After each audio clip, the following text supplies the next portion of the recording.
반갑습니다. 오늘 범죄학 테마 특강 제1회차입니다. 1페이지 한번 보십시오. 자료 1페이지 보시면요. 테마 특강 강의 내용인데요. 핵심 이론 정리하고 최근 중요 기출문제 정리로 되어 있습니다. 이 최근 중요 기출문제는 2022년도 경행, 경감부 해양경찰, 그 다음 2003년도 경행 이런 식으로 그 4개는 모든 문제를 다 드릴 거예요. 기본이니까 최근 우리 경향에 맞게 그거 보시고 그 다음에 중간중간에 제가 또 뭐 경비지도사라든가 7급이라든가 사법고시 기출 문제 중에 중요한 내용들 한번 만져 드릴 거고 그 다음에 이제 중요 테마 심화 부분하고 고난이도 문제가 예시될 것입니다. 앞부분은 테마 심화가 별로 없는데 뒷부분으로 갈수록 늘어날 것이고요. 그 다음에 고난이도 문제는 주로 박스형을 이야기합니다. 박스형. 주로 7급이나 사법고시형 문제입니다. 경감부 쪽에 그런 쪽으로 많이 나오기 때문에 그쪽 문제를 많이는 안 드릴 거고요. 문제 푸는 요령 익히는 정도로 예시를 해드리고요. 결국에는 이론을 이제 이 강좌로 끝내셔야 됩니다. 이것만 계속 돌리시면 돼요. 기본 강의 하실 때 그 자료 빠르게 보던 거 보셔도 되고 아니면 그때 정리가 안 되시면 이 자료만 보셔도 충분합니다. 그래서 일부러 목차 순서를 그대로 하고 손을 안 댔습니다. 내용 자체를. 물론 뒷부분에 가면 기본 강의 자료 중에 시험에 좀 떨어진 것들 제가 빼버릴 수가 있어요. 그럴 수는 있는데 하여튼 핵심물을 모았다 보시고 제가 권하고 싶은 거는 이 테마 특강 자료 지금 이제 1회차잖아요. 5회차잖아요. 이거를 기본으로 이론을 정리하시면 충분합니다. 충분하시고요. 그 다음에 물론 이제 사람이 같은 것을 보면 눈은 보고 있는데 머리는 딴 생각하는 수가 있어요. 그럴 때는 전에 제 강의 들으신 분들은 다시 제 강의 기본 강의 들을 때 표시한 게 있잖아요. 그걸 다시 한번 보셔도 괜찮아요. 괜찮고 기본 강의를 안 들으신 분은 그냥 이걸로 기본 자료 찾지 마시고 그냥 여기 있는 5회로 범죄학을 끝낸다 생각을 하시고 정리하시면 되겠어요.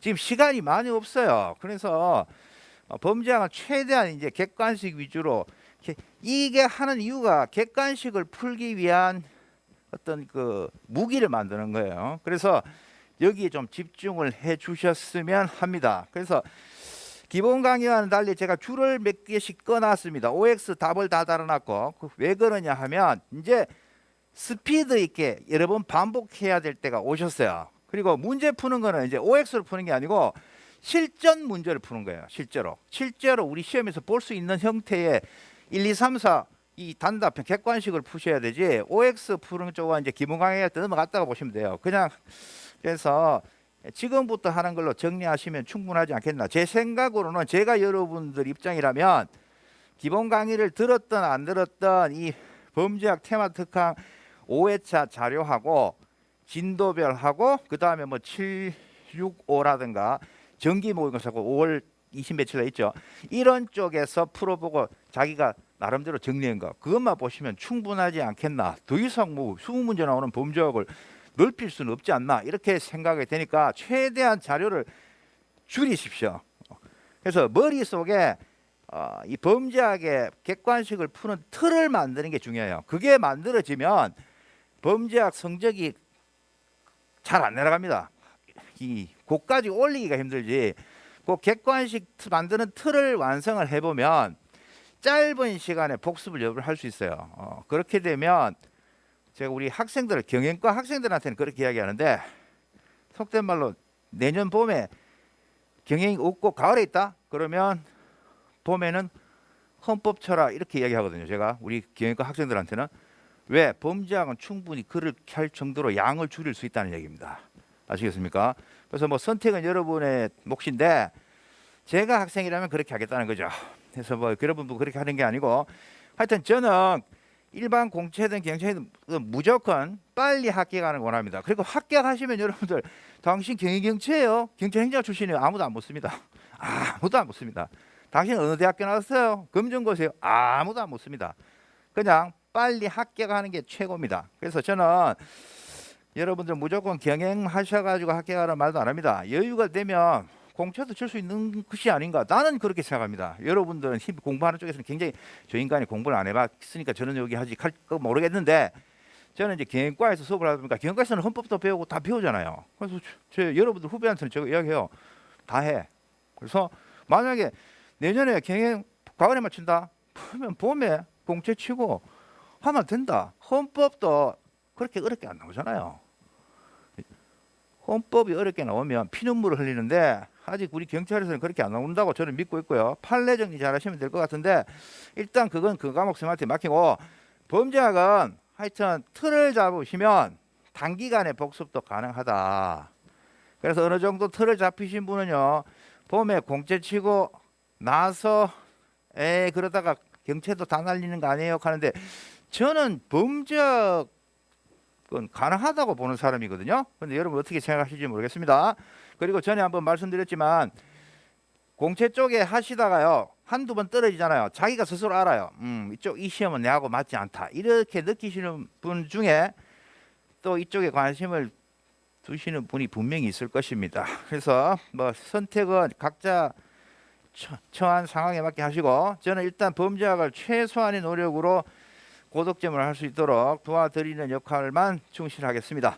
그래서 오늘은 요 내용 정리하시고요. 다음 주 아침에 오셔서 자료 받으시면 2회차 하기 전에 1회차의 고난도 문제를 자기 힘으로 풀어보셔야 됩니다. 그때 이 컨닝 하시면 안 되니까 실제 시험 치듯이 박스형 풀어보셔야 되니까, 오늘 수업 끝나고 나면 일주일 동안 이걸 다 씹어 먹으셔야 돼요. 눈 감고 그냥 이거 이렇게 밥 먹을 때 한 그냥 10분 이렇게 쭉 보면 끝 정도로 하셔야 됩니다. 그렇게 해야 따라오실 수가 있어요. 여기서 버벅거리면 나중에 학원에서 진도별 공짜로 듣게 해드리게요 해도 못 따라가요. 절대로 못 따라갑니다. 그래서 진도별 끝날 때쯤 되면 스스로 포기해요. 5분 시험은 물 건너갔구나, 내년을 위해 열심히 해야지, 이런 분이 생깁니다. 다른 과목도 마찬가지고. 그래서 이 테마 특강할 때 완전히 소화를 시키셔야, 이론은 그냥 여기서 끝난다고 생각하시면 돼요. 그렇게 정리를 하셔야 여러분들이 8월 달에 고득점 합격을 할 수 있을 거라고 말씀드립니다. 자, 그럼 강의를 하도록 하겠습니다. 오늘 1회차죠.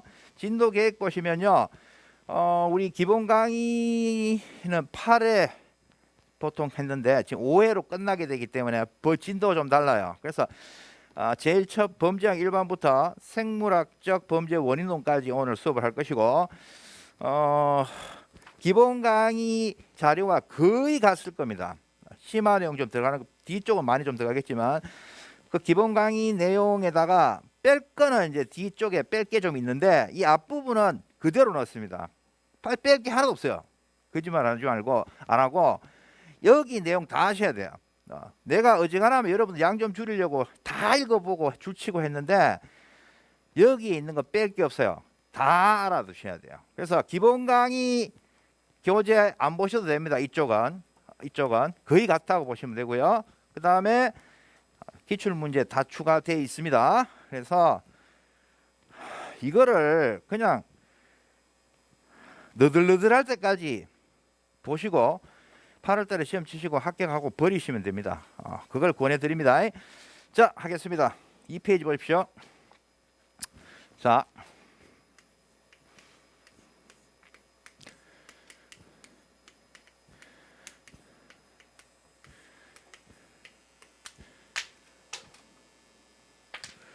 옛날 거네.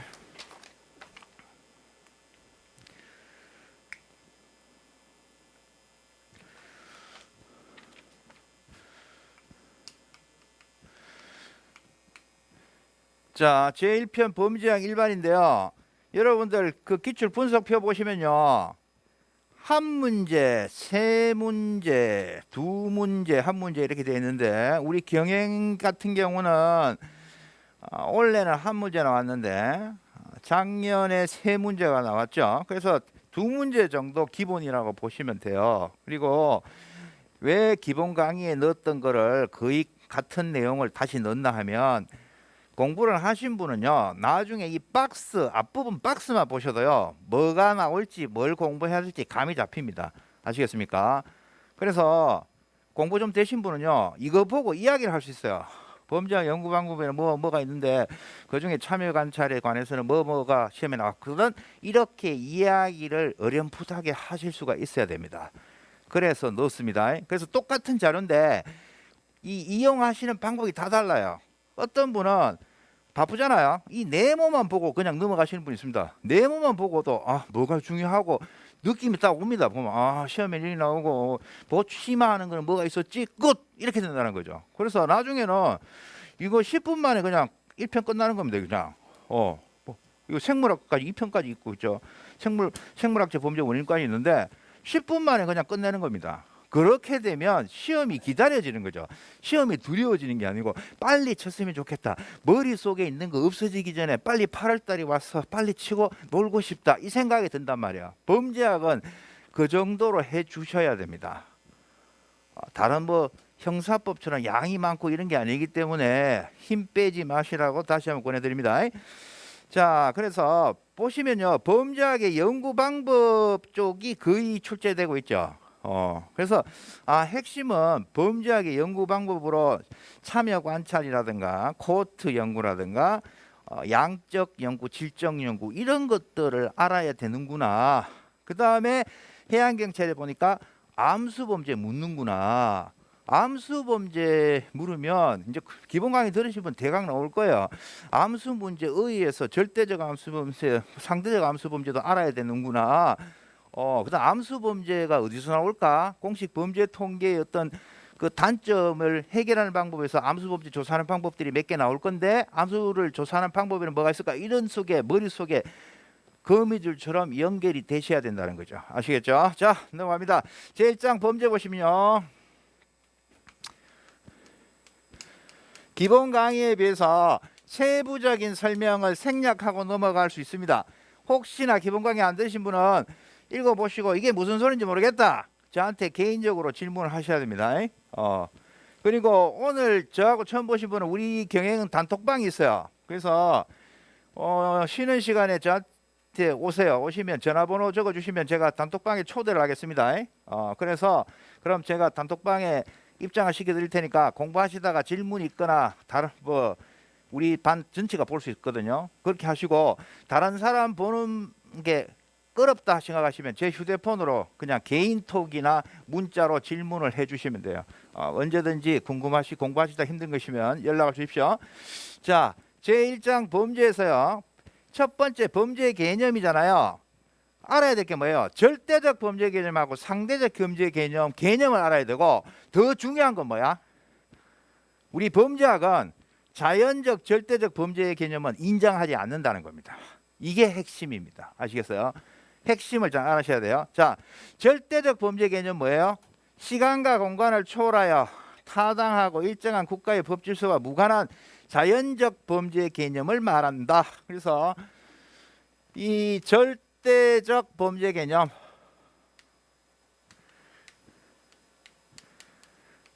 지금 마이크 나와요? 마이크 잘 나오고 있어요? 절대적 범죄 개념하고 상대적 범죄 개념을 구별하실 줄 알아야 돼요.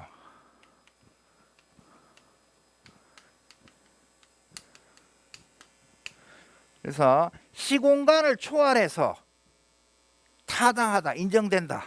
일정한 국가 법질서가 무관하다 이런 뭐야? 절대적 범죄 개념 또는 자연적 범죄 개념 이렇게 할 수 있겠고 일정한 국가의 법질서와 관련해서만 규정할 수 있는 범죄 개념은 상대적 범죄 개념인데 오늘날의 범죄 개념은 시간적, 공간적 상대성을 가지기 때문에 절대적 범죄 개념은 타당하지 않다. 상대적 범죄 개념이 타당하다. 그래서 결론이 뭐예요? 범죄학도 자연적 범죄 개념이라든가 절대적 범죄 개념은 인정하지 않고 상대적 범죄 개념을 채택하고 있다. 이게 핵심이라는 거예요. 그거 알아두시고요. 그 다음에 형식적 의미의 범죄.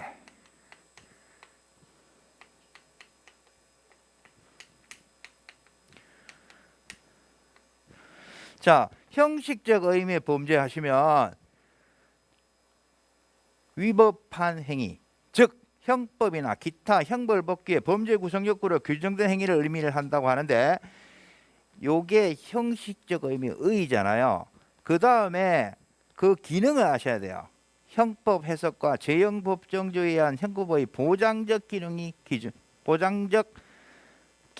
기준이 된다. 그게 핵심입니다. 두 개가요. 그래서 거기 당구장 표시 보시면요. 형식적 의미의 범죄 개념은 법적 개념으로 형사 입법을 통해 범죄인지 여부가 정해지게 된다. 그래서 입법과 관련이 된다는 거고, 그 다음에 실질적 의미의 범죄.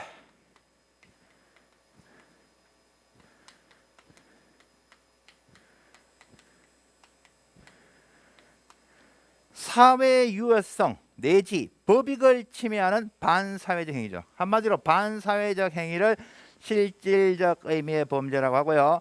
자, 요거는 뭐예요? 범죄화와 비범죄화의 기준이요. 구별하셔야 돼요. 범죄화와 비범죄화의 구별 기준은 형식적 의미의 범죄다 하시면 틀리죠? 그게 핵심이란 말이에요. 그거 구별하는 거. 아시겠죠? 당구장 표시 보십시오.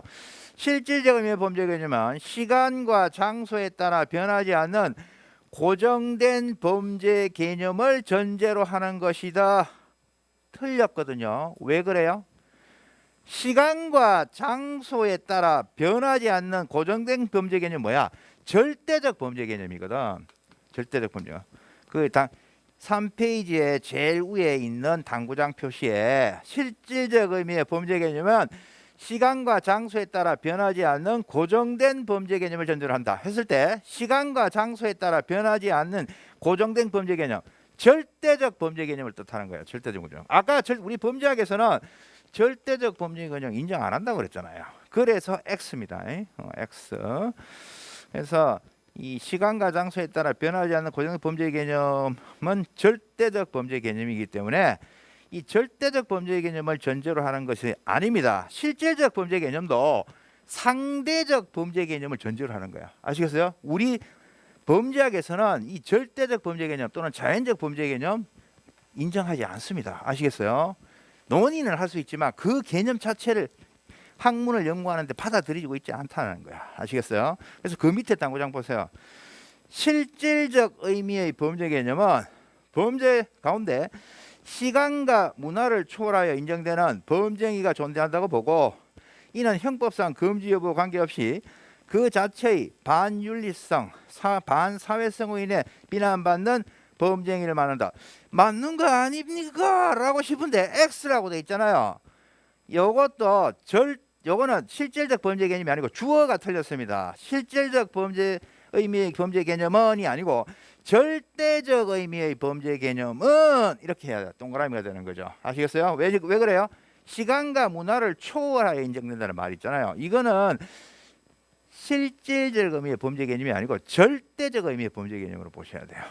그래서 X입니다. 두 번째 당구장이 왜 X라고? 실질적 의미의 범죄 개념은 하면 안 되고 절대적 의미의 범죄 개념은 이렇게 하셔야 돼요. 그래서 실질적 범죄 개념도 일정한 국가의 법 질서를 전제로 하는 상대적 범죄 개념에 해당하는 거다. 아시겠어요? 그래서 이 형식적 의미의 범죄, 실질적 의미의 범죄, 이것도 어디서 나오는 거예요? 이 상대적 범죄 개념을 받아들이는 데서 논의되는 거예요. 아시겠어요? 절대적 범죄 개념을 전제로 했다 하시면 틀려요. 그게 주의하시면 돼요. 그리고 이 당구장 표시는 저번 기본 강의할 때 했지만 제가 만든 게 아니에요. 공무원 시험에 기출됐던 것들 뽑은 거예요. 아시겠어요? 벌써 이렇게 출제가 됐었다 이렇게 보시면 돼요.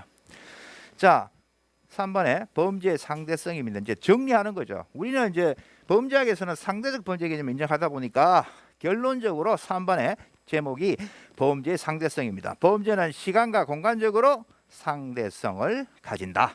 A라는 행위를 어떤 국가에서는 범죄로 취급하지만 다른 국가에서는 범죄로 취급하지 않는 경우도 있으므로 과거에는 범죄로 인정되었지만 현재는 범죄로 인정되지 않는 경우도 있다. 여러 가지 예를 들 수 있잖아요.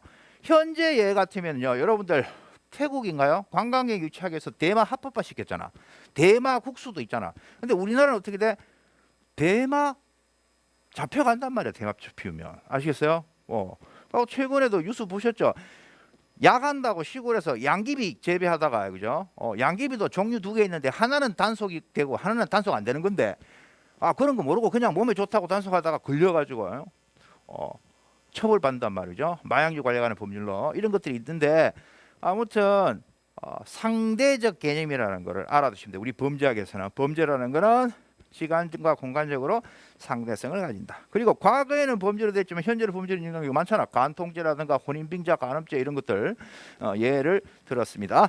자, 유사 개념에서는요 핵심 포인트가 뭐냐면 이 범죄와 일탈행위 구별하는 건데 일탈이 더 큰 개념입니까? 범죄가 더 큰 개념입니까?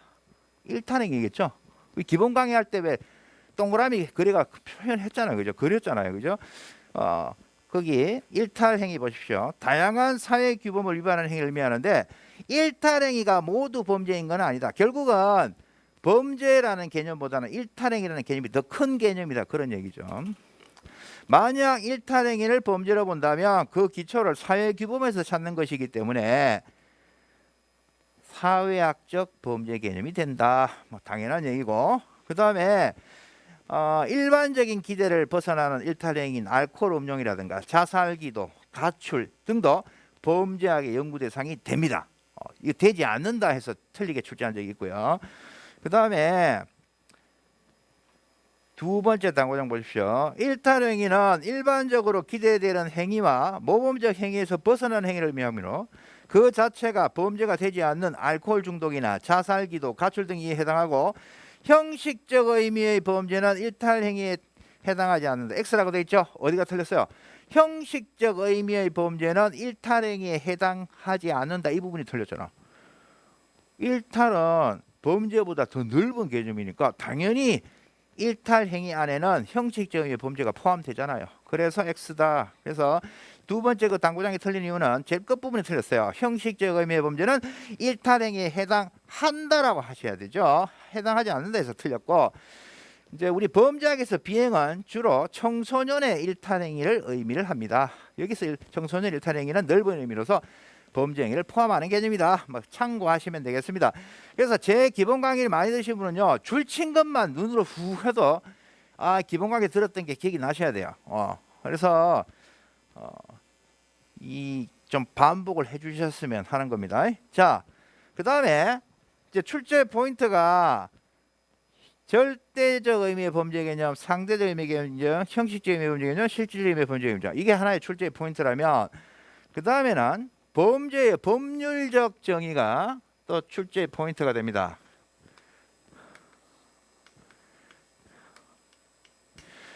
법률적 정의가 있고 비법률적 정의가 있는데 출제가 거의 법률적 정의에 국한되고 있다. 왜 그럴까? 비법률적 정의는 학자마다 내용도 다르고 범위가 너무 많기 때문에 우리 시험에 출제하기가 껄끄럽다는 얘기야, 출제자 입장에서. 그러다 보니까 상대적으로 이 법률적 정의의 출제를 많이 하시더라. 그래서 법률적 정의 쪽은 절대로 틀리시면 안 되겠다. 그렇게 생각을 하시는 겁니다. 자, 3페이지 제일 밑에 범죄의 법률적 정의 보십시오. 범죄에 대한 법률적 정의는 법이 요구하는 행위를 고의적으로 하지 않거나 법이 금지하는 행위를 고의적으로 한 행위라고 할 수 있다. 이는 법의 생성과 기원에 따라 의미를 달리하고 있는데요. 법과 범죄를 바라보는 관점으로 다음 세 가지를 들 수 있다. 자, 법과 범죄를 바라보는 관점 세 가지.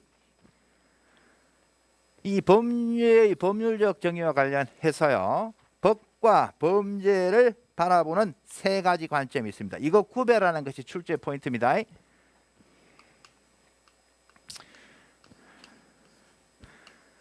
합의론적 관점, 갈등론적 관점,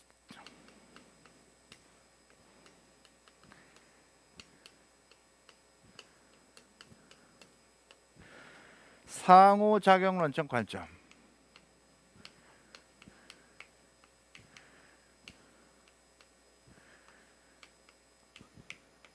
이거 세 개 구별하는 것이 출제 포인트. 기본 강의에서 말씀을 드렸고요. 줄거 근거 위주로 핵심적으로 보시면 돼요.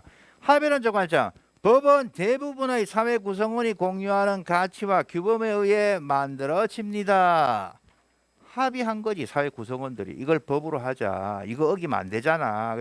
지키게 하니까 강제성이 있어야 되니까 법으로 만들자, 규정하자 이렇게 했단 말이에요. 요거는 벌써 출제됐던 기출지문이잖아요.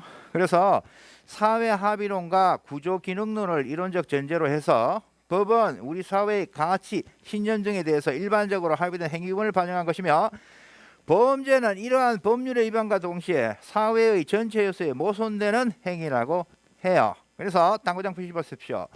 살인죄는 법은 대다수 사회 구성원들의 가치, 목표, 신념의 산물이라고 보는 합의론적 관점에 가장 잘 부합하는 범죄입니다. 기출지문입니다.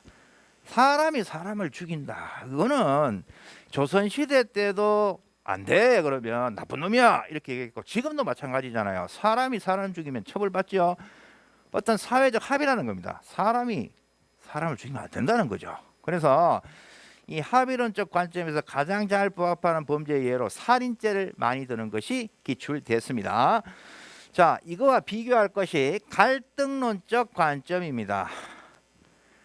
법이란 지배층이 기득권을 보장하기 위해서 만들어낸 것이에요. 그 얘기고요. 범죄는 피지배 집단을 대상으로 지배 집단의 지위와 권력을 보호하기 위해 고안된 정치적 개념입니다. 이렇게 돼 있죠. 그래서 지배층, 피지배층 어떤 투쟁한다, 정치적인 개념이야 범죄라는 거는 이거는 뭐야? 갈등론적이라고 딱 잡았을 때 찾을 수 있어야 되고, 그다음 당구장 표시 보십시오. 비판범죄학에서는 이제 뒤에 배웁니다만은 비판범죄학에서는 법의 기원을 사회적 합의에서 찾는다 하시면 틀려요. 이 비판범죄학은 갈등론적 관점이라고 적어두십시오. 갈등론적 관점에서 등장하는 것이 비판범죄학 뒤에 배웁니다. 그래서 이 비판범죄학은 합의론적 관점에 너무 틀려요. 아시겠어요? 비판범죄학은 갈등론적 관점에서 찾는 것이다. 법의 기원을. 그걸 알아켜 두시면 돼요. 그래서 X고요. 그 다음에 상호작용론적 관점은 낙인 이론과 관련이 된다. 낙인 이론의 관점이다 라는 것을 알아두셔야 돼요. 낙인 이론의 관점에서 이야기하는 것은 상호작용론적 관점이다. 범죄란 행위의 질적인 면이 아니라 권력 집단의 서로 내지 견해를 반영하는 것으로 범죄자는 사회적 기본을 위반하여 일탈자로 낙인 찍힌 사람들이라고 한다. 그거 알아두시면 돼요. 객관적 기준에 의한 것이 아니에요. 범죄는 권력 집단의 도덕적 기준에 영향을 받을 수밖에 되고, 따라서 권력 집단의 도덕적 기준에 따라 범죄의 정의는 얼마든지 변할 수 있어요.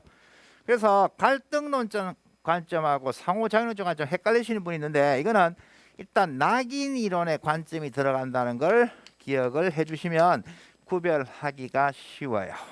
그래서 작년도 우리 경영경채 기출문제 한번 보세요. 박스 안에 법과 범죄에 대한 합의론적 관점에 대한 설명으로 가장 적절한 것은 합의론이니까, 자, 법은 지배계층 보호할 수 있는 도구가 된다. 뭐 지배계층 나오고 하면 이거 갈등론일 거잖아요. 법은 대부분의 사회 구성에 공유하는 가치와 기본도 2번밖에 없네. 답이 바로 2번이잖아. 그죠? 2번이고 그 3번에 낙인 또 나오면 상호작용론이겠죠. 그런 거. 그 다음에 범죄는 실정에 위하는 관계없이 사회 세력에 유지된다. 이거는 뭐 교수님마다 말이 다르겠죠. 이거 얼뜻 보니까 뭐 갈등론적 같기도 하고 상호 작용론적 관점이라고 하는데, 시험 칠 때 이거 고민하면 바보야. 뭐야? 문제가 뭐야? 합의론적 관점이잖아. 2번 확실하지? 고민할 필요가 없단 말이야. 왜 제가 이런 얘기 하시냐면 완벽주의자가 있어요. 답은 2번 확실하잖아요. 그럼 찍고 넘어가야지. 마킹하고 넘어가야지 되잖아. 그런데 4번은 어디에 속하는 게 좋을까요? 머리 굴린단 말이야. 머리 굴릴 필요 전혀 없습니다. 이 말이야. 아시겠어요? 실제 시험장에서 기술을 말씀드리는 거예요. 답이 확실하면 그 밑에 아무리 매력적인 지문이나 한 서너 개 나오더라도 답이 확실하다고 하면 밑에 거 그냥 넘어가시면 된단 말이야. 왜 밑에 거 신경 쓰고 거기서 공부를 하려고 하시나 이 말이에요. 아시겠어요? 특히 공부 열심히 하시는 분 중에 그런 분이 있는데, 시험장에서는 답이 확실하면 밑에 거는 신경 쓰실 필요가 없습니다. 바로 찍고 넘어가시기를 권해드립니다. 자, 일단 여기 보시면 답은 2번이 확실하죠? 그렇게 정리하시면 되겠습니다. 자, 4번은 고르라고 하면 어디 들어가겠어요? 합이라는 관점 아니니까 답 아닌 건 확실하잖아요. 그러면 실제 행위의 위의 여부와는 관계 사회 세력에 의해서 유지된다 하면 이거를 갈등론적 관점이라고 보셔야 되겠어요? 상호작용론적 관점이라고 보셔야 되겠어요? 이거는 솔직한 얘기로 요 문장만으로는 단정 지을 수는 없어요. 더 세밀한 내용들이 나와 주셔야 하는데 요거는 상호작용론적 관점이라고 하시는 분들도 있고 또 어떤 분은 갈등론적 관점이라고 하시는데 저 같은 경우는 사회 상호작용론적 관점으로 보는 게 맞지 않나 저는 그렇게 보거든요. 근데 이거는 뭐 교수님마다 다릅니다. 특히 경간부 문제는 해설이 교수님마다 조금씩 다른 것들이 있습니다. 그래서 제가 말씀드립니다. 우리는 지금 객관식으로 합격을 목표로 하는 거죠. 세밀한데 신경 쓰실 필요 없습니다. 아시겠습니까? 그래서 여기 이 문제는 답이 어때요? 2번이 확실하죠. 그 다음에 비법률적 정의는요. 제목만 보고 넘어가겠습니다. 자, 사회법률적 접근이 있습니다. 물론 여러분들은 다 읽어두셔야 돼요. 기본 강의를 다 보셨지만 비교 문화적 접근, 통계적 접근, 낙인적 접근. 교수님 여기 왜 낙인적 접근이 나오죠? 아까 법률적 정의에서 상호작용론적 관점에 낙인적 관점이 있는데요. 그거는 법률적으로 범죄를 정의할 때고 이거는 비법률적인 접근을 했을 때 비법률적 정의와 관련해서 자 비법률적 정의가 뭐예요? 법에 규정되어 있지 않은 인간의 행위도 사회에 큰 위협이 될 수 있다는 측면에서 주장하는 게 비법률적 정의거든. 아시겠어요? 근본 기준이 다르다는 거야. 근거가 다르다는 거야. 그래서 비법률 정의에서도 낙인적 접근을 할 수가 있다. 베커라는 학자의 말들이 있다.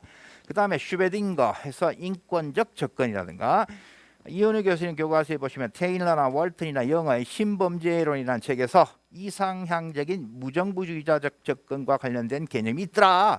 참고하시고 지금까지의 개출은 주로 이 법률적 정의에 집중되고 있더라. 이렇게 정리를 하시면 됩니다.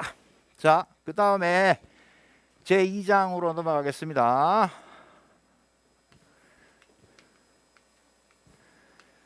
굉장히 여러분들 시간이 많이 남은 것 같은데 시간이 없어요. 지금 이거 5회에 끝나잖아요. 이거 배우시고 오늘 완전히 일주일 안에 이거 안 삶아 먹으면 나중에 진도별 못 따라옵니다.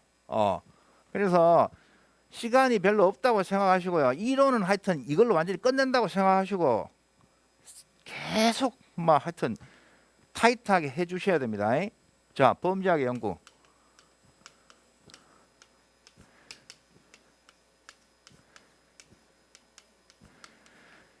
자, 첫 번째 범죄학의 의인데요. 여기서 이 범죄학이라는 개념 나오면 학자 이름 누구예요? 가로팔로.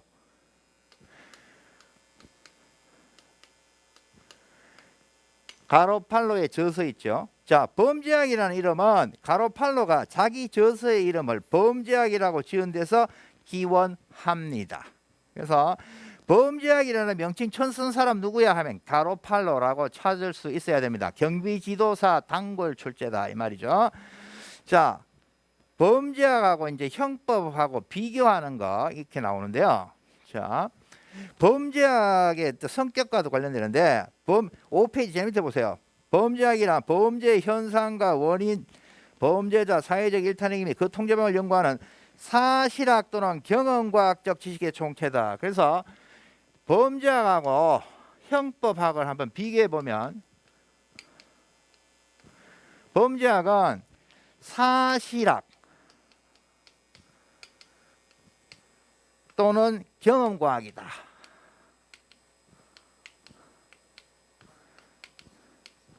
거기에 비해서 형법은 형법학 규범학이다. 사실학이 아니고 규범학이다. 어떤 가치를 추구하고 뭐 해야 돼요. 사회가 이런 방향으로 나가야 되고 이런 건 하시면 안 돼요. 이건 형법 쪽이죠. 있는 그대로의 어떤 현상을 분석하고 원인을 분석하고 예방책을 마련하고 이거는 사실학이잖아요. 그래서 범죄학이 사실학이면 형법은 규범학에 속한데 반대로 하시면 틀린다 하는 거 알아두셔야 돼요. 자, 6페이지로 넘어가도록 하겠습니다. 6페이지. 자, 당구장 표시 보십시오. 범죄학은 규범과학이지만 형사정책은 경험과학이다. 범죄하고 형사정책도 나눠놨죠. 이거 왜 자꾸 부러져? 날씨가 왜 이래? 자, 범죄하고 또 형사정책하고도 비교를 해놨죠. 제가 대학 다닐 때, 제가 나이가 상당하니까 오래됐죠. 경북대학교 법과대학 다닐 때 그 우리 범죄학 교수님 책 이름이 범죄학 겸 형사정책이었습니다. 범죄학 겸 형사정책. 그래서 교정학 쪽 공부하시는 분들은 이 형사정책하고 범죄학 비교하는 객관식 문제 같은 것들 보셨을 건데, 일단 이렇게 생각하시면 돼요. 범죄학은요 사실학이니까, 사실학을 다른 말로 뭐라 하냐면 있는 그대로니까 존재과학이라고 합니다. 존재과학. 존재과학. 경험과학. 있는 그대로 현상을 보는 존재과학 또는 경험과학이고, 거기에 비해서 형사정책은 역시 규범학을 가치과학이라고도 하죠. 이러이러하게 가야 된단 말이야. 이 사회의 가치를 위해서. 그래서 가치과학, 규범과학 이런 식으로도 나눌 수 있단 말이죠. 이 범죄학은 제가 말씀드렸잖아요. 교수님들이 교과서에 있는 문장 안 쓰고 자꾸 다른 말로 바꿔가지고 여러분들 혼란하게 할 거라고. 그래서 이런 식으로 표현할 수 있어요. 그러니까 존재과학이라는 게 사실학이라는 의미고, 가치과학이라는 게 규범학이라는 의미라고 보시면 돼요. 거의. 아시겠어요? 그래서 이런 식으로 가야 되는데, 이 6페이지 제일 위에 당구장 거꾸로 돼 있잖아. 범죄학은 규범과학이지만 형사정책은 경험과학이다. 틀렸잖아. 반대로 돼 있잖아. 반대로. 이런 식으로 출제를 하신단 말이에요. 아시겠어요? 그래서 내가 말씀드렸죠. 그냥 사실하게 했으면 이걸로 그냥 밀어붙이면 돼. 그런데 존재과학이라는 말로 쓱 바꿔가지고 또 쓱 들어낸단 말이야. 자꾸 이래가지고 여러분들은 혼동을 만들게 하기 때문에 여러분들이 객관식 틀을 잡아야 된다고. 안 그러면 막 헷갈려. 그리고 뭐 경찰학 공부하거나 뭐 형사법 판례 때문에 한 2주일 정도 치웠는데 한 개도 모르겠어. 이거 푸니까 막 박스는 손도 못 대겠어. 이런 일이 들어진단 말이야. 이런 연습을 자꾸 하셔야, 객관식 연습 반드시 해 주셔야 된다는 거죠. 자, 그 다음에 바로 밑에 6페이지 두 번째 줄. 범죄 행위와 그 사회적 반응에 대하여 연구하는 종합과학적 접근으로 넓게 보면 범죄 원인, 범죄 예방, 범죄 대책, 형사법 등을 아우르는 범죄와 관련된 일체 학문으로 표현되게 한다고. 뭐가요? 범죄학이. 따라서 당구장 표시. 범죄에 대한 대응은 범죄학의 연구 범위에서 제외된다. X지. 범죄 대책 이런 거 다 포함한다니까. 그래서 X야. 그 다음 범죄학의 정의는 명확하거나 통일되어 있지 않고요. 학자들의 다양한 정의가 있어요. 그래서 예를 드는 게 가로팔로, 서덜랜드, 그 다음에 뭐 크래쉬 이런 사람 거를 들었다는 얘기야. 자, 가로팔로는 보세요. 우리가 알잖아요. 범죄학을 범죄 현상과 원인만을 연구하는 사실학으로 봤고, 자연범의 개념을 인정하여 국가마다 다른 법체계로부터 동력을 독립시켰기에 규범학인 형법학과 형사적 정책학인 형사정책을 구분하는 기초를 마련했다고 평가됩니다. 가로팔로 왜 줄 안 껐습니까? 뒤에 나오니까. 뒤에 자세히 볼 거니까. 자, 서덜랜드는 범죄학이란 범죄를 사회적인 현상으로 간주하는 지식체계이며, 범죄학의 연구범죄에는 법의 제정과정, 제정된 법의 위반 과정, 법의 위반 행위에 대한 대응 과정 등이 포함되었다고 한다. 자, 범죄학의 연구 방법에는 법의 제정 과정, 제정된 법의 위반 과정, 법의 위반 행위에 대한 대응 과정이 포함된다고 하는 사람은 누구게 했는데, 서덜랜드인데 롬브로조로 출제한 적이 있다 이 말이야. 그래서 롬브로조 X라고 적어놨다. 그래서 이 말 한 사람은 롬브로조가 아니고 서덜랜드라는 분이다. 알아두셔야 돼요. 그 다음에 서덜랜드가 단독으로 나올 수가 있고요. 크래시라는 사람을 넣을 수도 있어요. 그래서 똑같은 얘기인데 크래시가 하나 더 들어갔죠. 미국의 사회학자 서덜랜드와 크래시는 범죄학을 사회 현상으로서의 비행과 범죄에 관한 지식의 총체라고 정의하면서 범죄와 관한 법의 제정, 법의 위반 및 법 위반에 대한 대응을 연구한 학문이라고 했어요. 교수님 위에 거하고 비슷하네요. 예, 그래서 시험에 다르게 나온다고. 똑같은 말인데 영어는 똑같은데 교수님들이 시험할 때 번역을 자기 마음대로 하셔가지고 위에 걸로 서덜랜드로 출제한 적도 있고 서덜랜드와 크래시해서 똑같은 내용이지만 한국말을 바꿔서 내더라. 참고하시라고. 둘 다 같은 말입니다. 그렇게 보시면 돼요. 그래서 이 범죄학의 정의와 관련해서요, 여러분들 이 형범죄학과 형법 또는 형사정책이고 구별하는 거, 그 다음에 범죄학이라는 용어 가로팔로의 책에서 나왔다는 거, 그 다음에 우리가 이야기했던 서덜랜드 정의, 범죄학 정의, 서덜랜드 세 가지 있잖아요. 법의 제정 과정, 제정된 법의 위반 과정, 법의 위반 행위에 대한 대응 과정이 범죄학에 포함된다고 하는 사람 누구니 하면 서덜랜드네요 라고 해야 되고요. 하나 더 붙이면 크래시도 있네요. 이렇게 표현하실 수도 있어야 된다. 그 얘기입니다. 자, 그 다음에 범죄학의 학문적 성격으로 가겠습니다. 한마디로 이 학문 저 학문 왔다 갔다 짬뽕 학문이라 이 말이죠. 그래서 범죄학의 학문적 성격.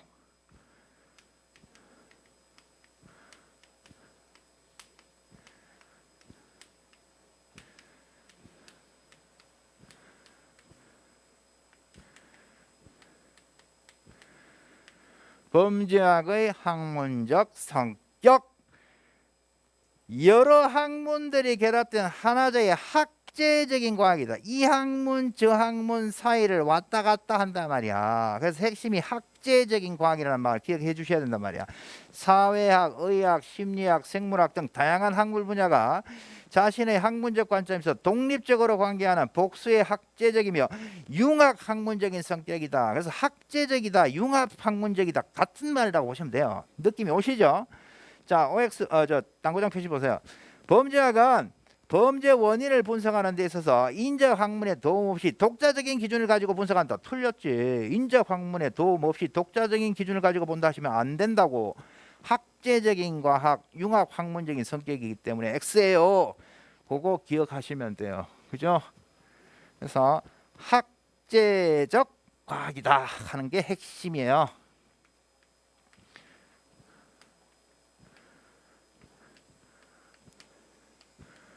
자, 그 다음에 또 경비지도사 기출하시는 분은 굉장히 좋아하시는 거, 범죄학 이론의 평가 기준.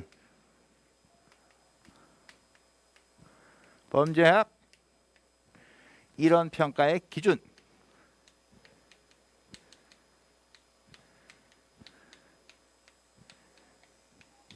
자, 범죄학 이론 평가의 기준에서 학자가 나와요. 에이커스와 셀러스라는 분이 나오는데요. 범죄학 이론 평가 기준 네 가지인가요? 네 가지 뭐 있습니까? 논리적 일관성, 논리적 일관성, 검증 가능성, 경험적 타당성,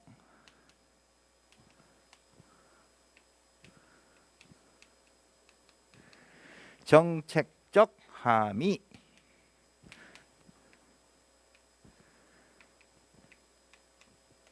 교수님에 따라서는 정책적 함의의 풍부로 인한 유용성 이렇게 길게 번역하시는 분도 있는데 이 네 가지인데 시험에 나온 것이 뭐냐면 논리적 일관성 대신에 시대적 대응성을 집어넣었어요. 시대적 대응성 하는 말은 없잖아요.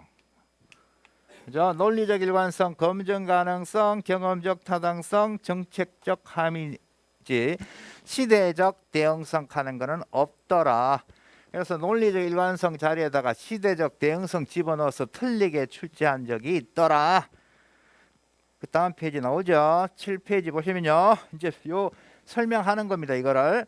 즉 좋은 이론은 논리적으로 일관된 설명을 하며 경험적인 자료를 수집하여 직접적으로 검증이 가능하고 그 검증 결과가 대부분 이론을 지지하며 이론의 정책적 함의가 풍부하여 다양하고도 많은 정책들을 제안할 수 있어야 된다. 이게 뭐야?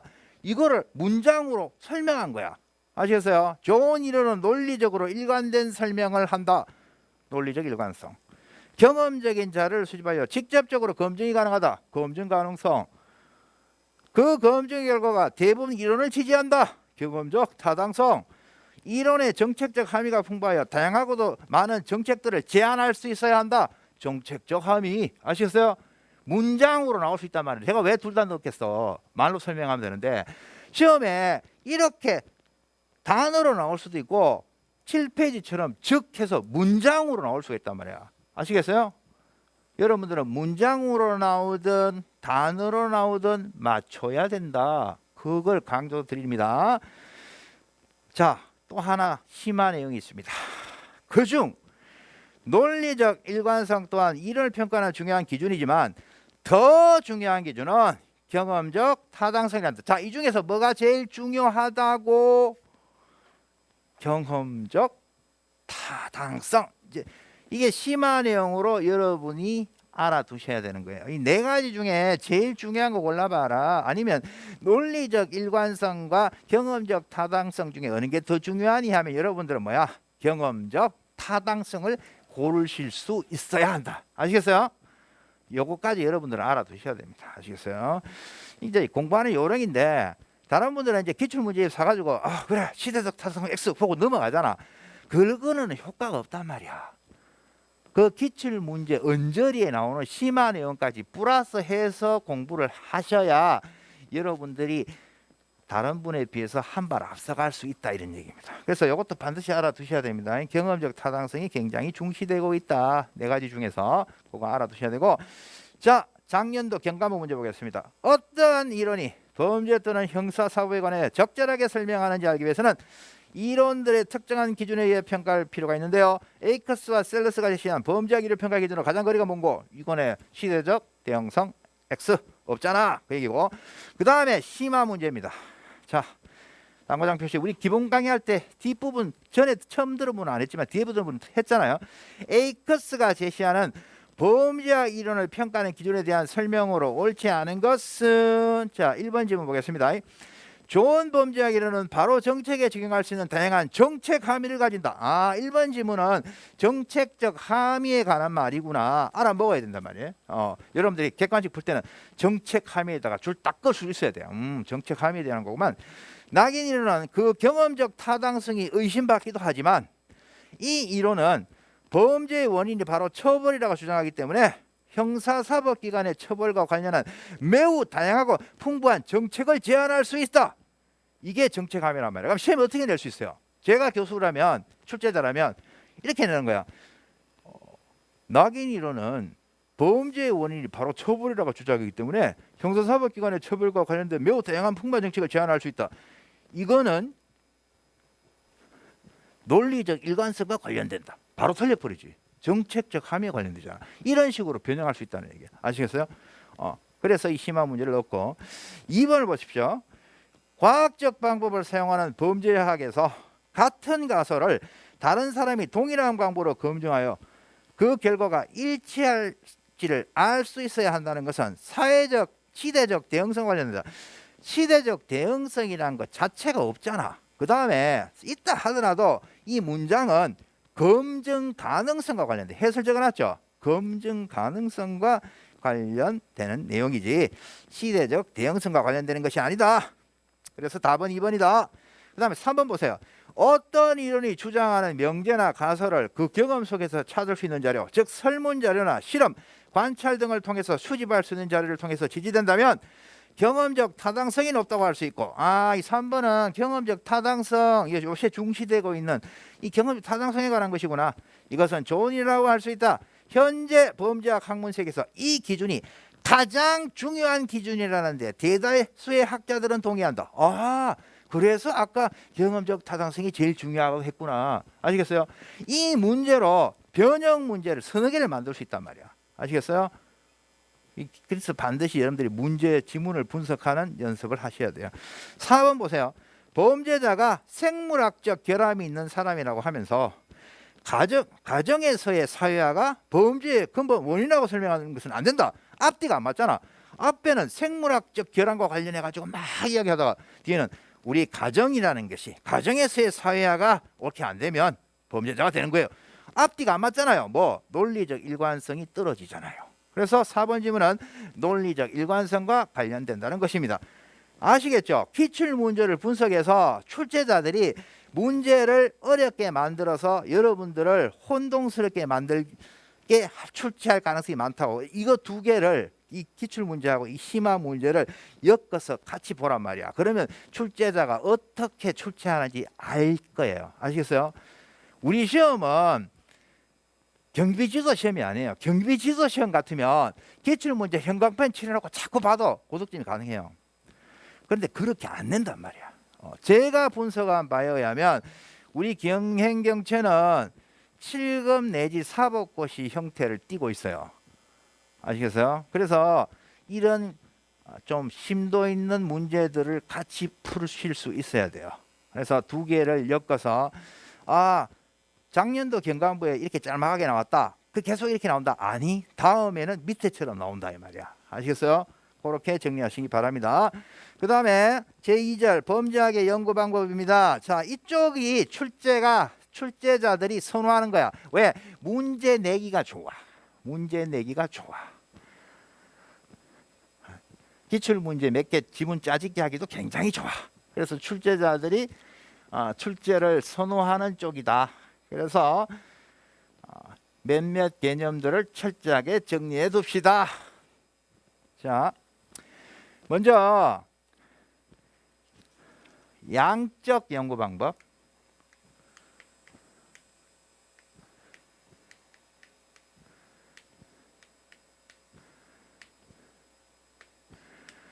질적 연구 방법의 뜻을 알아두셔야 돼요.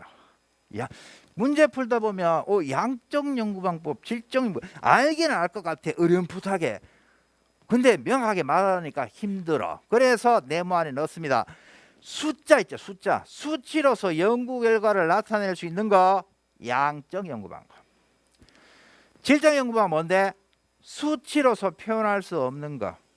소수의 사례를 심층적으로 연구하는 방법인 참여 관찰, 사례 연구 등이 해당해요. 자, 그래서 양적 연구 방법에서 어떤 게 있니 하면 기본적인 거는 통계 분석, 법 통계 나오는 거 있죠. 공식 범죄 통계 나오는 거.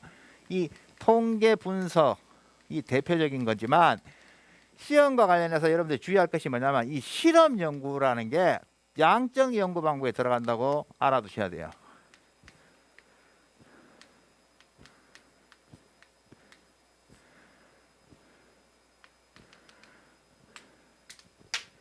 왜 자꾸 비가 와서 그러나? 왜 자꾸 부셔지지?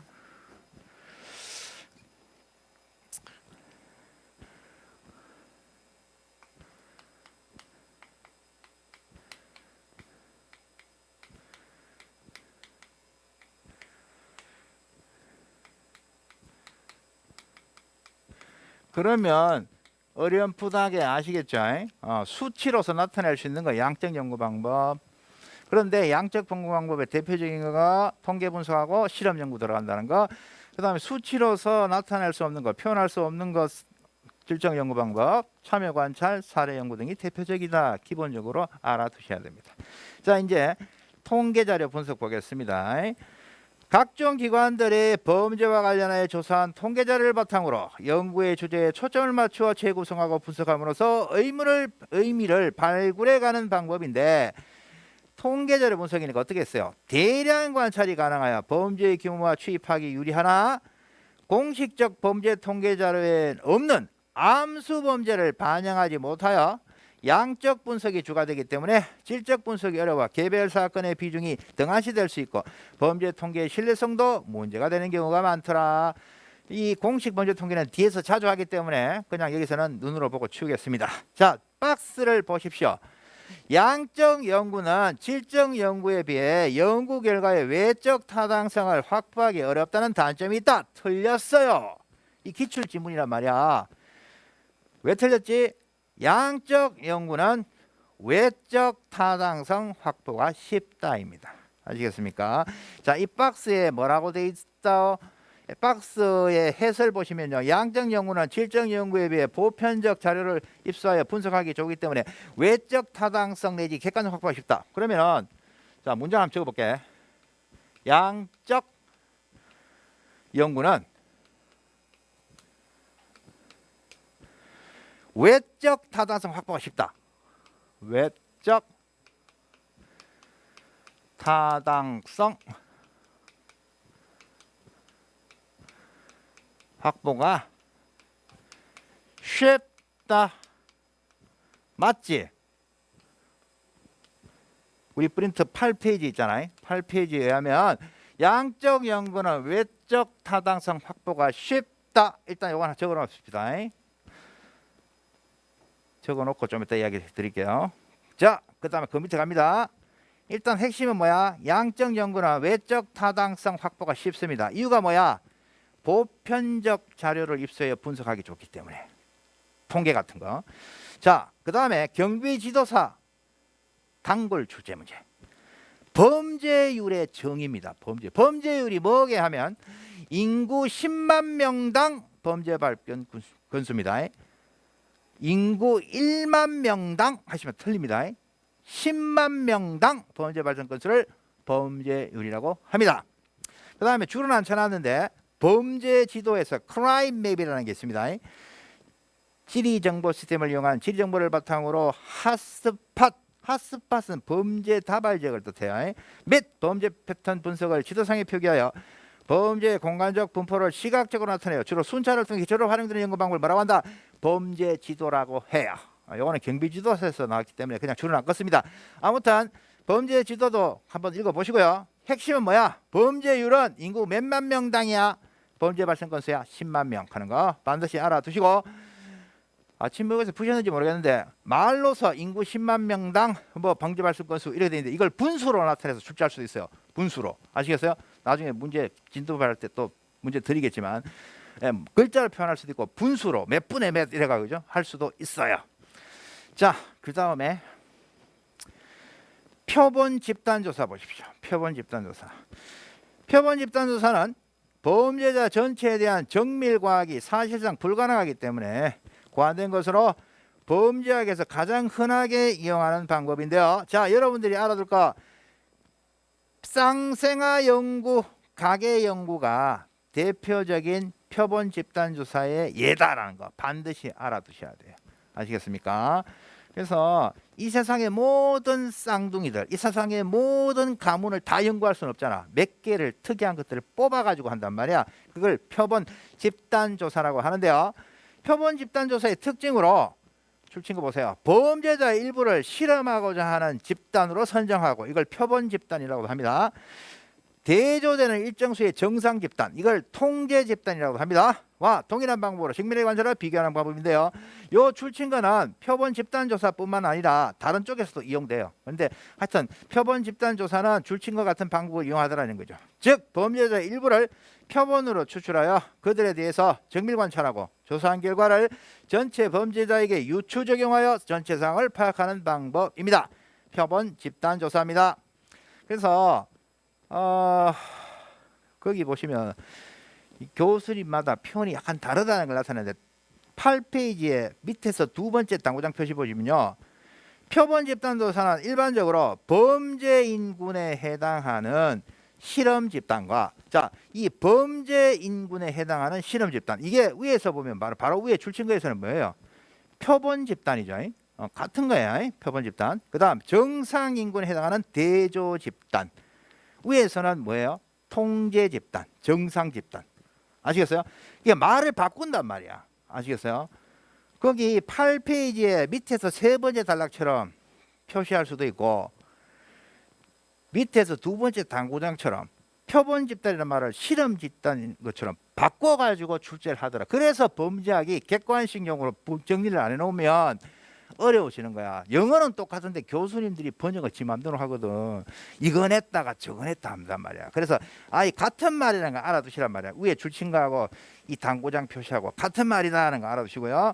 제일 마지막 당구장 표시 보십시오. 사례 조사는 연구의 대상이 되는 실험 집단과 그에 대조되는 일정 수의 정상 집단, 즉 통제 집단을 선정한 후 양 집단을 비교해 차이점을 규명한다. 틀렸지? 왜 그래? 사례 조사가 아니고 표본 집단 조사는 이렇게 해야지. 아시겠어요? 이해를 다 하셨을 것입니다. 자, 9페이지로 가겠습니다. 9페이지 보시면요, 이 표본 집단 조사의 어떤 장점과 단점을 이야기하고 있거든. 자, 비용 대비 효과가 높고 표본 집단과 대조되는 통제 집단의 선정으로 신뢰도가 높은 장점이 있으나 표본 집단이 전체 집단을 얼마나 대표할 수 있을지 객관성에 대한 의문이 제기되고 발견한 사실들 사이에 인과관계가 성립하는 경우 이러한 인과관계 내용을 설명할 수 없고 범죄와 범죄자의 일반적 경향만 파악하다는 가능하다는 단점이 있더라. 그래서 자세하게 아주 질적인 분석은 힘들다는 얘기죠. 그래서 장점과 단점을 장점에다 줄쳐놓고 단점에다 줄쳐놓고 한번 읽어보시라 이 말입니다. 9페이지에 첫 번째 단락 네 줄은 장점과 단점을 표시해놨다. 그래서 장점이 뭔지 단점이 뭔지 읽어두시라. 그 다음 추행조사입니다. 추행조사는 특정 범죄자를 일정한 기간 계속하여 추적하면서 행태 환경을 분석해서 상호연관성 조사하고 범죄 상황을 분석하는 겁니다. 핵심이 뭐라고요? 특정 범죄자를 일정 기간 계속 추적하면서 이게 핵심이라는 것이죠. 그래서 당구장 표시 보십시오. 추행조사는 일정 수의 범죄자 또는 비범죄자를 일정 기간 계속적으로 추적하면서 사회적 조건의 변화 상태를 분석하고 그 변화 상태와 범죄자 또는 그 범죄 연결관계를 살펴보는 방법입니다. 그래서 위에 문장처럼 나와도 밑에 문장처럼 나와도 동그라미라는 것을 알아두시라고. 자, 집단조사는 수평적 비교라고 하면 옆으로 쭉, 그죠? 같은 수준을 비교하면 추행조사는 시간에 따라서 쭉 가니까 수직적 비교에 해당합니다. 그 다음에 조사연구 보겠습니다. 조사연구 개념을 한번 보십시오. 조사연구라는 것은 설문지, 우편조사, 전화조사, 개별 직접 면담 등을 통하여 응답자로부터 설문에 답하게 함으로써 원하는 자를 수집하는 방법이야. 그래서 이 조사연구에서 가장 핵심적인 것이 설문조사입니다. 설문조사. 그 다음에 뭐 현장 관찰이라든가 사례 연구 이런 것들 묻거든요. 그래서 이 조사 연구와 관련해 가지고 출제자들이 묻는 걸 굉장히 좋아하세요. 자, 그래서 조사 연구와 관련해 가지고 첫 번째 설문조사 보십시오. 대규모 표본에 사용하기 적합하고 연구 결과를 일반화하기 쉽다는 장점이 있습니다. 그 다음에 그 밑에 게 이제 기출되었던 거 보충 설명한 것인데요.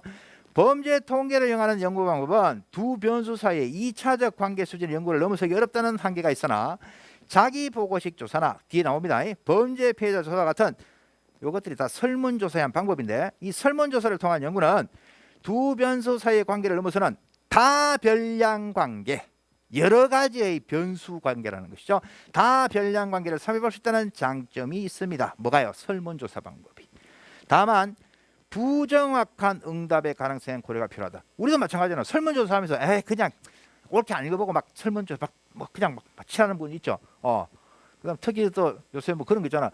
배달의 민족이 음식 배달시키면 뭐 사장님한테 뭐 리뷰 쓰면 뭐 콜라 공짜로 드려 하고 나면 뭐 설문 있잖아. 뭐 음식은 어땠나요? 뭐 권하고 싶은 게 있나 하면 그냥 무조건 별 5개, 별 5개, 별 5개 뭐 많이 끼워주세요. 만두국 보내주세요. 이런 거 하듯이 부정확하게 답을 할 수가 있죠. 설문조사 같은 경우는 부정확한 응답의 가능성에 대한 고려가 필요하다. 그거를 알아두시고요.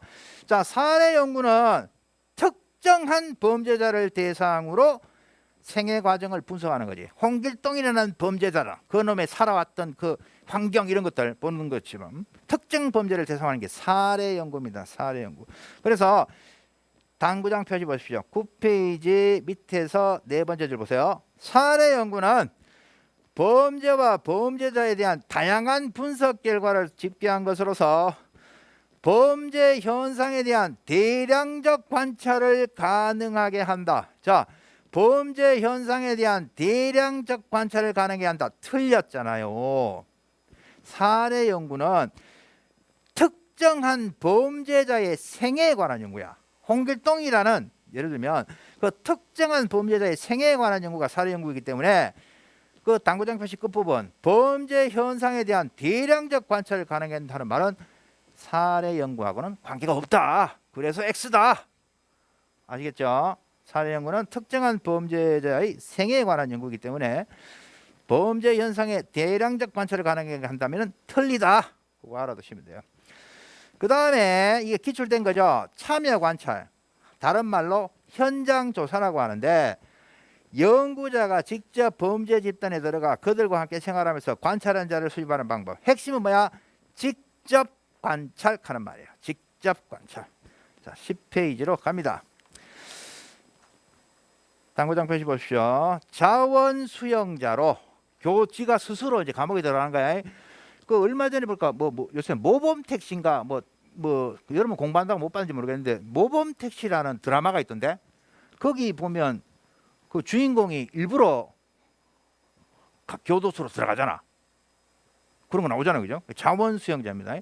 자원 수용자 스스로 지가 이제 들어가는 거야. 자원 수용자로 교도소에 들어가 수용자와 함께 기거하면서 그들의 수험 생활, 수형 생활을 연구하는 것은 추행조사의 일례다. 추행조사는 시간의 흐름대로 가는 거고 이거는 추행조사 일례다 하시면 안 되고 참여 관찰의 일례이다 이렇게 해야지. 추행조사가 아니고 참여 관찰. 직접적이고 생생한 자료의 획득이 용이하고 체포되지 않은 범죄자들의 일상을 관찰할 수 있는 장점이 있으나 자 지금 장점이에요. 장점. 예를 들면 꼭 수용자 아니라도 범죄 단체에 들어가 가지고 거기서 똘만 욕을 하면서 관찰한단 말이야. 이럴 때는 직접적이고 생생한 자료의 획득이 용이하고 체포되지 않은 범죄자 일상을 관찰할 수 있는 장점이 있죠. 범죄 단체에 잔입해 가지고 관찰하면 그죠? 똘마니처럼 하면서. 그런데 단점도 있어요. 연구자 자신이 범죄를 행할 가능성이 있는 윤리성 문제 및 연구자의 주관적 편견이 개입되면 사실이 왜곡될 수 있다는 단점이 있어요. 이게 단점 중에 제일 커요. 이 참여 관찰은 연구자의 주관적 편견이 개입될 가능성이 많다. 이게 단점입니다. 그래서 그놈이 진짜 더 큰 범죄자가 될 수도 있고, 그죠? 당구장 표시 보십시오. 참여적 관찰법에서는 조사가 대규모로 진행되기 때문에 연구 결과를 일반화할 수 있다. 어디가 틀려서 조사가 대규모로 진행되기 때문에 연구 결과를 일반화할 수 있다. 이거는 참여 관찰과는 관계없다. 그래서 X다. 그 다음에 코호트 연구입니다.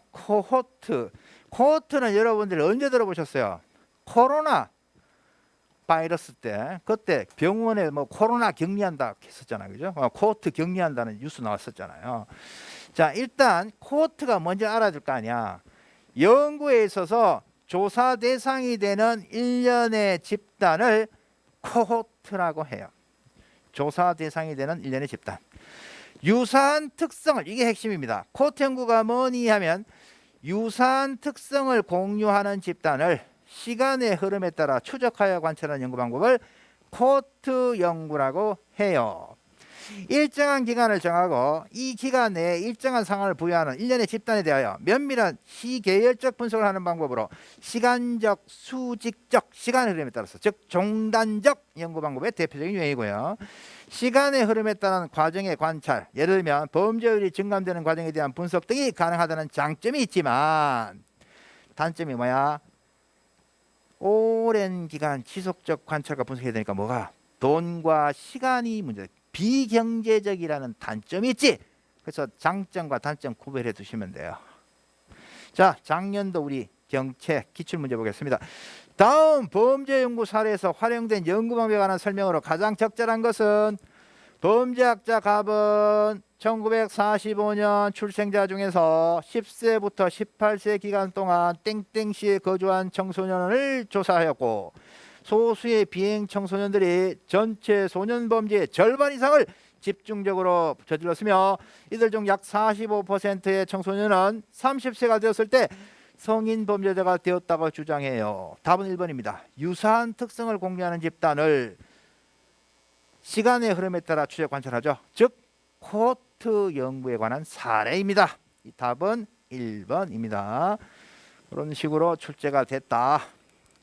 그 다음에 실험 연구입니다. 자, 조사 대상을 실험 집단, 아까도 이거 갖고 비슷했죠. 제가 아까 설명하면서 뭐 실험 집단, 통제 집단 나누는 거 다른 쪽에서도 쓴다 그랬잖아요. 그죠? 실험 연구에서도 씁니다.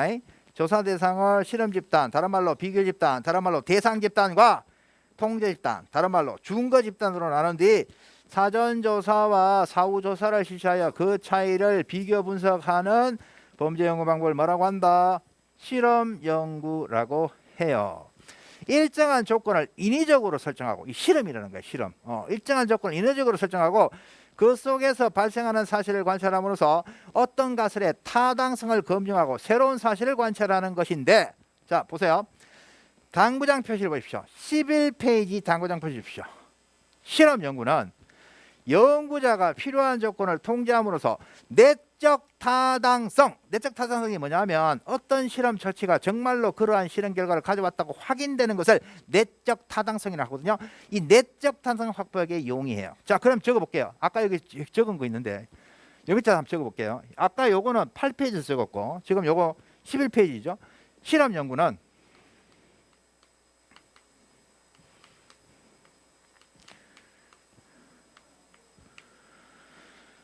내적 타당, 아까는 외적 타당성이 있잖아. 위에 거는. 이거는 지금 내적 타당성이야. 내적 타당성을 확보하기에 용이하다.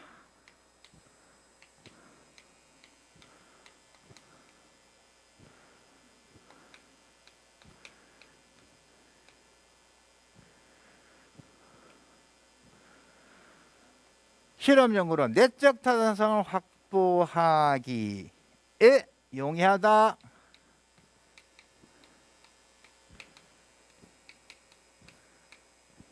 역시 동그라미 요거는 브랜트 11페이지에 있잖아. 자, 여기서 이제 의문이 생기는 거지. 아까 여기 뭐랬어요? 실험 연구는 양적 연구 방법이라며. 맞잖아. 실험 연구는 양적 연구 방법에 속한다며. 그러면 양적 연구는 외적 타당성 확보가 쉽다. 맞다며. 그러면 실험 연구는 양적 연구의 한 방법이잖아. 그러면 실험 연구도 외적 타당성 확보가 용이하다고 해야 되는데 왜 시험에서 내적 타당성 확보가 왔다? 그럼 이거 틀린 거 아니에요? 근데 맞잖아. 이상하잖아. 왜 그래요? 이거는 이렇게 생각하셔야 돼요. 내적 타당성과 외적 타당성은 반대 말입니까? 아니지. 무슨 말인지 알겠습니까? 좋은 연구 방법은요, 외적 타당성도 있고 외적 타당성도 있는 거야. 반대 말이 아니야. 무슨 말인지 알겠습니까? 이거를 헷갈려서 힘들어 하시고 질문하시는 분이 있는데, 내적 타당성, 자, 어떤 연구 방법은 내적 타당성 확보가 용이하다. 그러면 외적 타당성 확보는 절대로 아닌가요? 아니란 말이야. 반대 개념이 아니라는 거야. 무슨 말인지 아시겠어요? 그래서 자, 이렇게 생각하시면 돼요. 양적 연구는 대표적인 게 통계 분석 실험 연구잖아. 주로 통계 분석이 제일 먼저 나오는 거잖아. 그러니까 외부의 그 객관적인 통계들을 갖고 간단 말이에요. 그러니까 외적 타당성 확보가 쉽죠. 그런데 이 양적인 연구 방법의 한 예인 이 실험 연구는 외적 타당성 확보하고 쉽죠. 그렇지만 특히 내적 타당성을 확보하는 게 용이하다고. 특히 알겠어요? 외적 타당성 확보가 용이하면 내적 타당성 확보가 아니다. 이게 아니라는 거야. 아시겠어요? 좋은 방법은 둘 다 확보할 수 있지. 그래서 핵심적인 거는 양적 연구는 양이니까 통계잖아. 통계. 거기다가 또 실험 연구도 들어가. 이거는 어떤 객관적인 뭐 자료 이런 것들 갖고 오기 때문에 외적 타당성 확보 쉬워요. 이거 맞고요. 그 다음 이것도 맞다고. 헷갈리시면 안 된다고.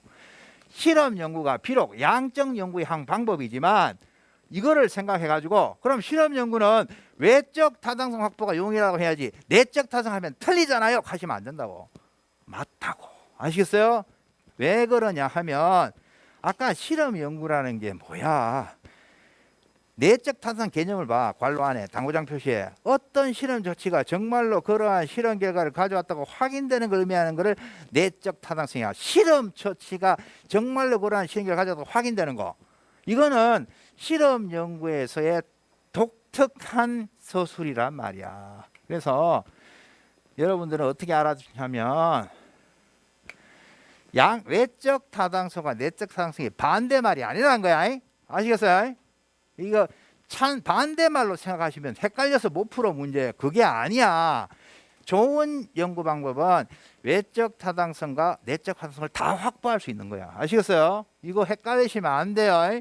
그래서 제가 페이지 적어놨잖아. 혼동하시면 안 된다고. 요거는 내적이고 요거는 외적인데 실험 연구도 양적 연구의 한 방법이니까 이거 내적 타당 확보하면 틀리잖아요 하시면 안 된다고. 실험 연구 그만의 독특한 내적 타당 확보 용이하는 방법이 있어요.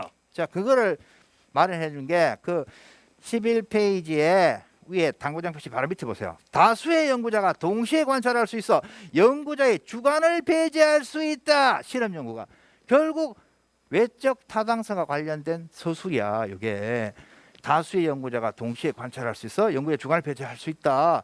동일한 관찰을 반복적으로 실행할 수 오히려 시정할 수 있다. 장점. 이게 뭐야? 외적 타당성도 인정이 된다는 얘기잖아요. 그다음 사람을 근데 단점 있죠. 사람을 대상으로 한다는 점에서 실험 과정이 사회적으로 용인될 수 없는 한계가 있고 설사 용인된다 하더라도 피실험자가 연구 대상임을 인식하여 인위적인 행동을 하게 된다면 신뢰성 있는 결과를 얻기가 어렵다는 단점이 있어요. 여기와 관련해서도 여러분들 네이버에 가면 이 실험 연구와 관련된 중요한 사건들이 많아요. 그래서 어떤 교수님이 이런 이 실험 연구를 했다가 실제로 엉터리 약간 타당성이 의심되는 그런 과정이 있어가지고 막 완전히 학계가 뒤집힌 적도 있습니다. 근데 아직까지 기출 문제에는 그런 사례들이 안 나왔습니다. 그래서 혹시나 그런 쪽과 관련된 문제가 나오면 제가 사례와 함께 다시 한번 또 소개해 드릴 겁니다. 그러나 지금까지는 필요가 없다고 생각해서 뺐습니다. 여기도 뭐 다양한 사례들이 있는데 아직까지는 출제하기가 힘들어요. 왜냐하니까 제가 자료를 찾아보니까 교수님마다 그 사건을 평가하는 방법이 달라. 그래서 이 최근에 젊은 교수님들은 이 기존 전통적인 이론이나 분석에 대해서도 반론을 제기하시는 분들이 논문이 많이 나오고 있는데 그것까지 공부해서 우리가 할 필요는 없지 않겠나. 그래서 뺐습니다. 혹시나 그런 쪽에 있는 문제가 나타나면 그때그때 또 보충을 해드리겠습니다만 아직까지는 필요가 없는 것 같아서 요거와 관련된 실험 연구 관련된 사례는 뺐습니다. 자, 우리 시험에 어떻게 나오는지 보겠습니다. 2023년 상반기 행정경제 3월달 시험입니다. 범죄하고 연구 방법에 관한 설명으로 가장 적절하지 않는 거. 피해자 조사는 암수 범죄를 파악하는 데 이용해요. 요거는 맞아요. 요거는 곧 배웁니다. 뒤에서 배울 거예요. 암수 범죄를 조사하는 방법 중에 하나가 피해자 조사입니다. 그건 뒤에서 나오니까 그때 설명드리고 2번 실험 연구는 연구 결과의 내적 타당성을 확보하기 위해서 넣네. 실험 연구는 내적 타당성을 확보하기 위해서 2번 동그라미입니다. X 하시면 안 돼요. 3번 사례 연구는 특정한 범죄의 생애를 연구하기 유용하다. 맞네요. 그럼 답은 3번밖에 없는데 참여 관찰은 연구자의 주관이 개입될 가능성이 낮다? 높다. 아까 참여 관찰의 단점이 주관이 개입될 가능성이 높은 거잖아요. 그래서 답은 4번입니다. 연구자의 주관이 개입될 가능성이 낮다가 아니고 높다 하셔야 되죠. 답은 4번. 자, 작년도 경영 보겠습니다. 제72기 경위공채 적절하지 않은 것. 1번 설문조사를 통한 연구는 두 변수 사이의 관계를 넘어서는 다변령 관계를 살펴볼 수 있다는 장점이 있습니다. 우리가 했잖아요. 2번 양적 연구는 질적 연구에 비해 연구 결과의 외적 타당성을 확보하기 어렵다는 단점이다. 바로 틀렸네. 양적 연구는 외적 타당 확보가 쉽잖아. 그래서 답은 2번이에요. 3번 실험 연구는 연구자가 필요한 조건을 통제함으로써 내적 타당성을 확보하기 용이하다. 맞네요. 4번 설문조사를 통한 연구는 부정확한 응답의 가능성의 고려가 필요하다. 아까 했었잖아요. 답은 2번밖에 없어요. 아시겠죠? 이 정도를 반복을 하시면요. 이제 이거 어떻게 나올지 알았어. 감 잡았어. 뭐 박스형으로 나오든 문장으로 나오든 맞추겠다 이런 자신감이 생기셔야 돼요. 물론 이제 문제를 더 풀어봐야 되겠지. 일단 범죄학은 일단 진도별까지 문제를 딱 푸셔서 반복하셔야 돼요. 그래가 틀이 한번 딱 잡아지면 그때부터는 쉬워요. 빠르게 속된 말로 공채 치고 가을에 경채 쳐도 되는 수준으로 된다. 아시겠어요? 제가 우리 하여튼 여러분들이야 뭐 당장 합격을 하셔야 되는 분들이고 제가 수업하는 경영과에서는 항상 주장합니다. 야 학교 다닐 때 좀 빡시게 해가지고 봄에는 공채 치고 가을에는 경채. 왜? 경채가 경쟁률이 적잖아. 아무래도 뭐 그렇게 하는데 교수님 전 그렇게 안 하고요. 그냥 공채가 그냥 봄에 대각할래요. 그러면 할 말 없어요. 할 말 없는데 실제로 또 공채 쪽에도 헌법 같은 거 안 맞아서 고생하는 분들이 있어요. 지금 공채생 중에도 저번과가 교수님 저 지금 경채하면 8월 달에 시험 칠 수 있겠습니까? 묻는 분도 있어요. 그래서 제가 했죠. 되도록이면 하든 가세요. 이렇게 하지 마. 근데 여러분들 후배들은 밑에 지금 학생들이잖아요. 그럼 내 이야기합니다. 학교 다닐 때 빡시게 해라. 헌법하고 범죄학 뭐 형사법 경찰에 비하면 그 장난 아니냐. 그래서 입맛에 맞게 그때그때 맞게 다 쳐봐. 이렇게 이야기하는 거예요. 물론 제가 위에 높으신 분들한테 꼭 권유하고 싶은 게 있습니다. 경력직이 시험이라면 시험 날짜 좀 다르게 해라 이 말이야. 경찰행정학가 나오면 이득이 있어야 될까 아이가. 공채하고 경찰하고 날짜를 바꿔란 말이야. 둘 다 치게 해달란 말이야. 아니 경찰이 되고 싶어가지고 경찰행정학과 비싼 공락금 내고 다녔는데 왜 우대를 안 해주냐고. 취직하려고 하다가 아예 안 돼가지고 할 수 없어가지고 경찰이 됐게요. 이런 걸 뽑아놓으니까 자꾸 불륜을 저지르니 뭘 시간 외 추당을 추가하니까 경찰이 더 나쁜 놈이요 이런 말을 듣지. 어릴 때부터 경찰하고 싶어가지고 경찰과 관련된 실제로 경북 어디 가면요 경찰과 관련된 그 서클에 다니는 고등학생들이 있어요. 경찰 제복도 입고 견학도 가고 이런 분도 있어요. 걔들 경찰 하고 싶다는 거야. 그럼 그런 애들은 또 경찰대학 목표라는 분도 있고 보통 경찰행정학과 목표라는 사람이 있단 말이야. 그러면 우대를 해줘야 될 거 아니야. 뭐 점수를 더 올라가는 것도 아니고 시험 날짜만 바꿔주든지 그냥 똑같이 그럼 2번 치게 해주든지 저는 그렇게 권하고 싶은데 교수님들은 어떻게 권유하실지 모르겠네요. 아무튼 여러분들은 학생들이 아니기 때문에 실전에 드신 분들이기 때문에 물론 휴학에 계신 분도 있겠지만 올해 대가 나가셔야 됩니다. 내년 되면 분명히 공채에서 이건 내 길이 아니야 하면서 형사법이나 경찰학 쪽에 고득점할 수 있는 실력을 가진 분들이 들어온단 말이야. 그러면 경쟁률이 빡셔. 올해 돼야 돼 무조건. 그래서 공부한 지 얼마 안 됐다 하더라도 범죄학은 충분히 가능해요. 그래서 절대로 포기하지 말고 8월 달에 돼서 나간다고 하셔야 됩니다. 자, 답은 2번이고요. 10분 쉬었다가 제3장 범죄 파악하겠습니다. 10분 쉬겠습니다.